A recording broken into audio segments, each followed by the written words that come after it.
Olá, em um quesito de 0 a 10, quanto você se daria no item obstinação, ou seja, na capacidade de se manter perseverante e persistir até que se alcance o seu objetivo? Enquanto você pensa na resposta, sejam todos muito bem-vindos e muito bem-vindas. Meu nome é Cláudio Takai. Hoje daremos continuidade ao estudo do livro Quem Pensa Enriquece, de Napoleão Hill. Antes de iniciarmos aqui o nosso estudo, vou beber apenas um golinho de água para que a leitura seja mais fluida. Perfeito, vamos lá. Hoje nós iremos fazer a leitura aqui de um trecho da introdução do livro Quem Pensa Enriquece. O homem que pensou seu caminho para uma parceria com Thomas A. Edison. Pensamentos são coisas, é verdade, e coisas poderosas, quando misturados com determinação de propósito, persistência e desejo ardente de traduzi-los em riqueza ou outros objetos materiais. Há pouco mais de 30 anos, Edwin C. Burns descobriu como os homens realmente pensam e enriquecem. Sua descoberta não aconteceu de uma sentada.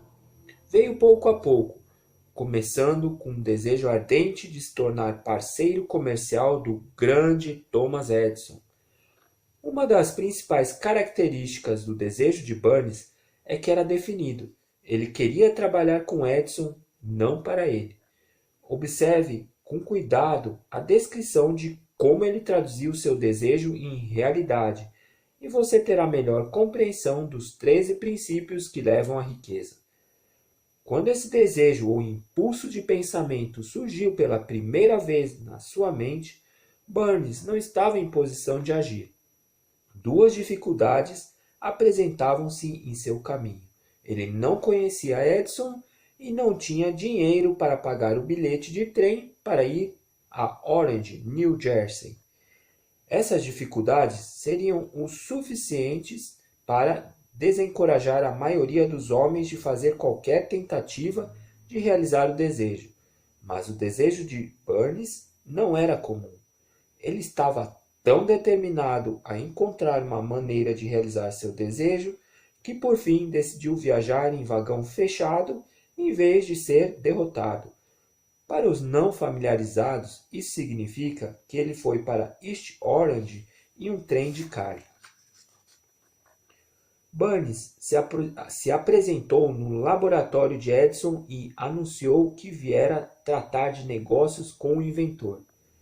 Anos depois, ao falar da primeira reunião com Burns, Edison disse: "Ele ficou parado ali na minha frente, parecendo um vagabundo qualquer. Mas havia algo em seu semblante que transmitia a impressão de que estava determinado a conseguir o que buscava. Em anos de experiência com os homens, aprendi que, quando o indivíduo realmente deseja algo tão intensamente que está disposto a apostar todo o seu futuro em um único giro da roda a fim de obtê-lo, ele com certeza vencerá. Dei a Burns a oportunidade que ele pedia porque vi que ele havia decidido aguardar até conseguir. O desenrolar dos acontecimentos provou que não foi um erro. O que o jovem Burns disse a Edison naquela ocasião foi muito menos importante do que aquilo que ele pensava. O próprio Edison disse isso. Não foi a aparência do jovem que lhe garantiu um começo no escritório de Edison, pois esta definitivamente estava contra ele. Era o que ele pensava que fez a diferença. Se o significado dessa afirmação pudesse ser transmitido a todas as pessoas que a leem, não haveria necessidade do restante deste livro. Burns não conseguiu sua parceria com Edison na primeira entrevista. Conseguiu foi uma chance de trabalhar nos escritórios de Edison com um salário irrisório, fazendo um trabalho que não era importante para Edison. mas muito importante para Burns, porque lhe deu a oportunidade de exibir sua mercadoria, onde seu pretendido parceiro poderia ver. Meses se passaram, aparentemente nada aconteceu para concretizar a cobiçada meta que Burns havia estabelecido em sua mente como objetivo principal definido. Mas algo importante estava acontecendo na mente de Burns. Ele intensificava constantemente o desejo de se tornar sócio de Edison. Os psicólogos estão certos ao dizer que, quando alguém está realmente pronto para uma coisa, ela aparece. Burns estava pronto para uma associação comercial com Edison. Além disso, estava determinado a permanecer pronto até conseguir o que buscava. Ele não disse para si mesmo: "Ah, bem, de que adianta? Acho que vou mudar de ideia e tentar um emprego de vendedor." Ele disse: "Vim aqui para fazer negócios com Edison e alcançarei esse objetivo mesmo que leve o resto da vida." Ele falava sério. Que história diferente os homens teriam para contar se apenas adotassem um objetivo definido e o mantivessem até essa meta se tornar uma obsessão que tudo consome. Talvez o jovem Burns não soubesse disso na época, mas sua determinação de bulldog e sua persistência em nutrir um único desejo estavam destinadas a abater toda a oposição e lhe trazer a oportunidade que procurava. Quando veio a oportunidade, apareceu de forma diferente e de uma direção diferente da que Burns esperava. Esse é um dos truques da oportunidade. Ela tem o hábito astucioso de entrar de maneira pela porta dos fundos e muitas vezes aparece disfarçada na forma de infortúnio ou derrota temporária. Talvez seja por isso que tantos falham em reconhecer oportunidades. Edison acabara de aperfeiçoar um novo equipamento de escritório, conhecido na época como máquina de digitar Edison, agora Edphone. Os vendedores não ficaram entusiasmados com a máquina. Não acreditavam que ela pudesse ser vendida sem grande esforço. Burns viu ali a sua oportunidade. Ela havia se esgueirado em silêncio, escondida em uma máquina de aparência estranha que não interessava a ninguém, exceto a Burns e o inventor. Burns sabia que poderia vender a máquina de digitar. Sugeriu isso a Edison e prontamente teve sua chance. Ele vendeu a máquina, de fato, vendeu com tanto sucesso que Edison lhe deu um contrato para distribuir e comercializar o equipamento para todo o país. Dessa associação comercial surgiu o slogan, feito por Edison e instalado por Burns. A aliança de negócio está em vigor há mais de 30 anos. Graças a ela, Burns ficou rico em dinheiro, mas fez algo infinitamente maior. Provou que realmente se pode pensar e enriquecer. Quanto dinheiro em si o desejo original de Burns lhe rendeu, não tenho como saber. Talvez tenha lhe trazido 2 milhões ou 3 milhões de dólares.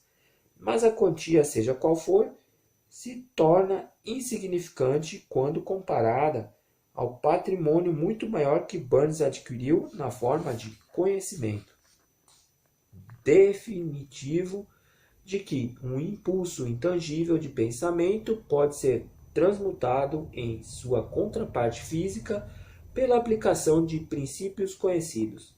Burns literalmente entrou em uma parceria com o grande Edison pelo pensamento. Ele fez fortuna em pensamento, ele não tinha nada para começar, exceto a capacidade de saber o que queria e a determinação de alimentar esse desejo até realizá-lo. Burns não tinha dinheiro para começar, tinha pouca instrução, não tinha influência, mas tinha iniciativa, fé e vontade de vencer. Com essas forças intangíveis, se tornou o homem número 1 do maior inventor que já existiu. Aqui na introdução é contada a história de Burns, o grande sócio de Thomas A. Edison. Thomas A. Edison, foi um grande inventor, inclusive o inventor da lâmpada. O desejo de Burns era de se tornar sócio de Edison. Porém, no início, não havia nada, absolutamente nada, que o capacitasse e o desse indícios de que isso era possível. Tanto é que ele não conhecia Thomas Edison e também não tinha sequer o dinheiro da passagem para ir até o escritório de Edison. Mas o desejo dele era tão grande que fez com que ele, de alguma forma, pegasse um vagão de carga e fosse até o escritório de Thomas Edison. Ao chegar lá, próprio Edison disse que ele não tinha aspecto de uma pessoa com futuro. Era tipo um vagabundo, assim, uma mera pessoa insignificante. Porém, algo em seu aspecto semblante dizia que ele possuía um desejo e um objetivo definido, que fez com que Edison o contratasse, pois Edison percebeu que se ele não o contratasse, Burns ficaria lá plantado até o dia em que Edison o contratasse. Então, como a própria história diz aqui, Edison lhe deu um cargo praticamente insignificante, com um salário ínfimo, onde não tinha sentido algum para Edison. Tinha serventia assim ínfima.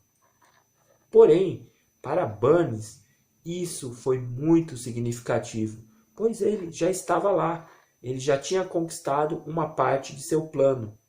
Ele já conhecia Edison e Edison o conhecia. E ele, estando lá, poderia mostrar a sua capacidade, a sua determinação em alcançar o seu objetivo. E, como diz no livro, até que um dia surgiu-lhe a oportunidade. Porém, diferente do que as pessoas acreditam, a oportunidade não bate à sua porta e nem vem com um megafone dizendo: "Olha, eu sou sua grande oportunidade". Não, de forma alguma. A oportunidade surge de mansinho, muitas vezes disfarçado de problemas ou até mesmo de uma derrota temporária. É preciso que você esteja muito atento às coisas que lhe acontecem. Às vezes, uma pequena coisa que muitos diriam que é algo insignificante seria ou será o motivo ou o fato que você precisa para ascender a sua prosperidade, para começar a sua jornada à riqueza. Ou seja, fique atento às pequenas coisas, às coisas que lhe parecem ser problemas, pois justamente é aí que vêm as grandes oportunidades. Além disso, é preciso notarmos que Burns era dotado de uma obstinação indomável. Aqui ele até cita a raça de um cachorro. Ele tinha assim uma obstinação assim que não tinha obstáculo que lhe fizesse desistir, bem como ele tinha um propósito definido. Ele sabia exatamente que queria ser um sócio, um parceiro comercial de Edison. E este objetivo, apesar de qualquer tipo de obstáculo ou desafio, ele se manteve fixo. E ao contrário do que as pessoas costumam fazer, conforme vem surgindo as dificuldades, as pessoas vão se desanimando, vão falando: acho que isso não é para mim, eu vou procurar outro caminho.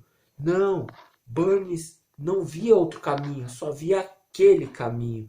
E ao invés de se enfraquecer, ao invés de pensar em desistir, ele nutria cada vez mais seu desejo. Seu desejo já era ardente e se tornava cada vez mais intenso e mais ardente ainda. Ou seja, sabia o que queria, possuía um propósito definido, bem como possuía uma obstinação, uma determinação de aço. Não havia barreira que ele não fosse superar para alcançar o seu objetivo. É isso que devemos fazer.